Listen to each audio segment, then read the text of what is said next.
നമ്മുടെ ഈ ഒരു കേസുമായി ബന്ധപ്പെട്ട അന്വേഷണം നടന്നുകൊണ്ടിരിക്കുന്നു എന്ന് തന്നെയാണ് ഞങ്ങളിപ്പോഴും വിശ്വസിക്കുന്നത്. ഞങ്ങൾ ചെയ്യേണ്ടത് കൃത്യമായിട്ട് ചെയ്തു എന്നുള്ള ബോധ്യമുണ്ട്. അന്നത്തെ ദിവസം തന്നെ ഞങ്ങൾ പരാതി കൊടുക്കുകയും അതിൻ്റെ ബില്ല് കൈപ്പറ്റുകയും ഒക്കെയും ചെയ്തിട്ടുണ്ട്. അത് പോലീസിനോട് FIR ഇടാൻ വേണ്ടിയിട്ട് ഞങ്ങൾ ആവശ്യപ്പെട്ടിട്ടുണ്ട്. അവർ FIR നിലവിൽ ഇട്ടിട്ടില്ല എന്നാണ് ഞാൻ മനസ്സിലാക്കുന്നത്. ഇട്ടിട്ടുണ്ടെങ്കിൽ അവർ അറിയിക്കും, അല്ലെങ്കിൽ അവർ അതിൻ്റെതായ അവരുടെ അന്വേഷണം നടത്തിക്കൊണ്ടിരിക്കുന്നു എന്ന് കരുതുന്നു. പക്ഷേ ഞങ്ങൾക്കൊരു വലിയ ആകുലതയുള്ളത്, എനിക്കിവിടെ സമാധാനത്തിൽ കിടക്കാൻ പറ്റത്തില്ല. കാരണം ഇതിന് വേറെ ഒരു വിലങ്ങാട് നിന്ന് വേറെ ഒരു ആരോപണം കൂടെ വരുന്നുണ്ട്. ഇങ്ങനെയൊക്കെ എല്ലായിടത്തും ഇത് ആരോപണം നടക്കുന്ന സമയത്ത് ഈ ഒരു കല്ലറ സംരക്ഷിക്കേണ്ടത് ഇപ്പം ഞങ്ങളുടെ ഇടവക്കാരുടെ മാത്രം ഉത്തരവാദിത്വമായിട്ട് വന്നേക്കുവാണ്. അപ്പോൾ ഞാനിപ്പോൾ ഇവിടെ ഇടവക്കാരോട് പറയുവാണ്, നിങ്ങൾ മാറി മാറി ഇവിടെ ഈ സമീപത്ത് വന്ന് താമസിക്കണം എന്ന് പറഞ്ഞിട്ട് രാത്രികളിൽ അവരാണ് ഇവിടെ വന്ന് കിടക്കുന്നത്. അല്ലെങ്കിൽ ഇതവിടെ അങ്ങനെ തന്നെ പ്രിസർവ് ചെയ്യുക എന്നുള്ളത് എൻ്റെ ആവശ്യമായിട്ട് ഇപ്പം വന്നേക്കുവാണ്. അതൊക്കെ നമുക്ക് നല്ല ബുദ്ധിമുട്ടുണ്ട്.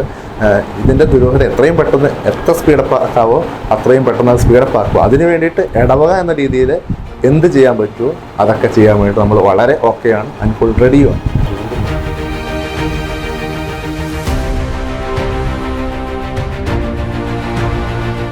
രാവിലെ ഒരു 7:30 സമയമായതുകൊണ്ടു 7:30 ആയപ്പോൾ ഇവിടെ വന്നു. പിന്നെ കല്ലറ തുറക്കാൻ വേണ്ടിയുള്ള കാര്യങ്ങൾ 6 പേരോ ഇവിടെ ഉണ്ടായിരുന്നുള്ളൂ. 6 പേര് കൂടി കല്ലറ തുറന്നപ്പോൾ പിന്നെ ഈ ഫ്ലാവ് കുത്തി പൊട്ടിച്ച് മാറ്റി എടുത്ത് വെച്ച ആൾ ഞാനാ. ഞങ്ങൾ 6 പേരും കൂടെയാണ്. ഈ അവിശ്വസനീയമായ രീതിയിൽ 2 പായ്ക്കകത്തും പഴയ ഒരു പെട്ടിയുമായ നീളമുള്ള പെട്ടിയും ഒന്ന് ചെറിയ പെട്ടിയുമായിട്ട് കണ്ടു. അന്നേരം അച്ഛനെ വിളിച്ച് അന്നേരം ആ സ്പോട്ടിൽ തന്നെ വിളിച്ച് പറഞ്ഞു. അച്ഛനെ വിളിച്ചത് ഞാൻ എൻ്റെ ഫോണിൽ നിന്നാണ് വിളിച്ചത്. എൻ്റെ ഫോൺ ചെറുതായതുകൊണ്ട് ഫോട്ടോ ഇട്ട് കൊടുത്തത് അനിൽ എന്ന് പറയുന്ന ആളുടെ ഫോണിൽ നിന്നാണ് അച്ഛനെ ഈ ഫോട്ടോ ഇട്ട് കൊടുക്കുന്നത്. പിന്നെ എന്നിട്ട് അച്ഛൻ പറഞ്ഞു, എന്നാൽ അടുത്ത കല്ലറ ഇത് അതേപടി വെച്ചിട്ട് അടുത്ത കല്ലറ തുറന്ന് നിങ്ങൾ സംസ്കാരം നടത്താൻ പറഞ്ഞു. അങ്ങനെ 28 നമ്പർ കല്ലറയാണ് പിന്നെ പൊളിച്ചത്. അങ്ങനെ സംസ്കാരം നടത്തി. പിന്നീട് നടന്ന കാര്യങ്ങൾ പിന്നെ ജനറൽ അച്ഛനെ വിളിച്ചു. ജനറൽ അച്ഛൻ പോലീസിൽ പറയാൻ പറഞ്ഞു. ഞാനാണ് പോലീസിനെ വിളിച്ച് ഈ കാര്യങ്ങൾ പറയുന്നത്. അത് കഴിഞ്ഞ് സ്റ്റേഷനിൽ വിളിച്ച് പറഞ്ഞു കഴിഞ്ഞപ്പോൾ സ്റ്റേഷനിൽ നിന്ന് പിന്നെ FIFRൻ്റെ നമ്പർ തന്നു, ബെന്നിഫാറിനെ ഞാൻ വിളിച്ച് ഞാനാണ് ഫോണിൽ കൂടെ ബെന്നിഫാറിനോട് കാര്യങ്ങൾ പറയുന്നത്. ഞാനാണ് ബെന്നിഫാറിനോട് പറഞ്ഞിട്ട് ഈ ഫോട്ടോ പിന്നെ ബെന്നിഫാറിന് ഇട്ട് കൊടുക്കുന്നത്. ക്രിസ്ത്യ വിശ്വാസം അനുസരിച്ച് ഒരിക്കലും വായിക്കെട്ടി അടക്കലില്ല. ഈ പിന്നെ ഇവിടെ നടന്നിട്ടുള്ള ഒരു 99% മരിച്ചടക്കിൽ പിന്നെ ഈ കുടി തുറക്കാനും ഈ മൃതശരീരം ഇറക്കാനും എല്ലാം പങ്കാളിയാകുന്ന ഒരു വ്യക്തിയാണ് ഞാൻ ഇവിടെ നടന്നിട്ടുള്ളത്. രണ്ടാമത്തെ പെട്ടിയാണെന്ന് പറയാൻ പറ്റുന്നില്ല. ഒരു 5.5 അടി നീളമുണ്ട്. രണ്ടാമത് ഫ്ലാവ് ഇട്ട് 2 ദിവസം കഴിഞ്ഞാണ് ഫ്ലാവ് ഇട്ട് ഞങ്ങൾ അതേപടി എടുത്ത് വെക്കുന്നത്. പോലീസ് വന്ന് പറഞ്ഞ് പോലീസിൻ്റെ അനുമതിയും മേടിച്ചിട്ടാണ് ഫ്ലാവ് പഴയ പോലെ അടയ്ക്കുന്നത്. പഴയ പോലെ ഞങ്ങൾ അടച്ചു. ഇപ്പം പഴയ പോലെ അടച്ചിരിക്കുക. അപ്പം ഞങ്ങൾ മുകളിൽ നിന്നും പൈപ്പ് പിടിച്ച് ഇതിൻ്റെ ഏകദേശം അളവ് ഒന്ന് നോക്കി. ഒരു 5.5 അടി കഷ്ടിയേ ഉള്ളൂ. ഈ പായ്ക്കകത്തുള്ളതിന് പായ്ക്കകത്തുള്ള എന്നതാണോ അത് 5.5 അടി താഴെ ഉള്ളൂ. ഈ കാണാതെ പോയ ജിൽസിൻ ഇതേ ഹൈറ്റ് ആണ് ഉണ്ടായിരുന്നത്. പിന്നെ ഫിജോ ഒരു 5.25 അടി ഉയരത്തിൽ എൻ്റെ ഉയരമുള്ള വ്യക്തിയാണ്. അത്രയില്ല 5.25 അടി ഉയരമുണ്ട്.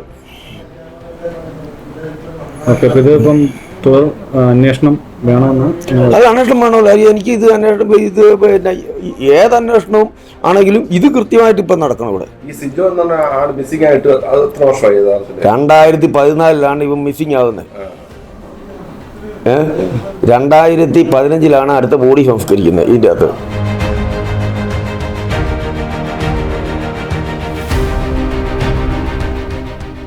ഞങ്ങൾ കല്ലറ ഓപ്പൺ ചെയ്ത് കഴിഞ്ഞപ്പം 2 ബോഡി എന്നുള്ളൊരു സംശയം ഞങ്ങൾക്കുണ്ട്.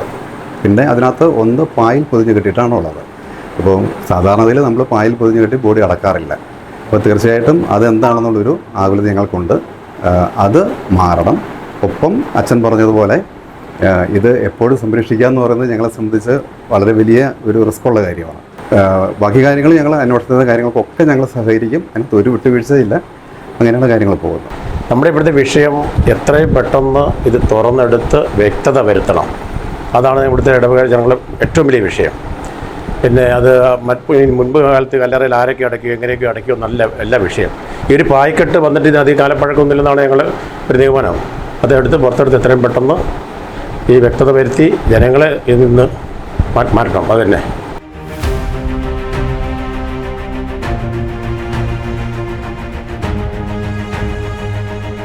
ഇടവക്കാരെന്നുള്ള നിലയിൽ ഇത് വളരെ സംശയാസ്പദമായ രീതിയിലാണ് ഇത് കണ്ടിരിക്കുന്നത്.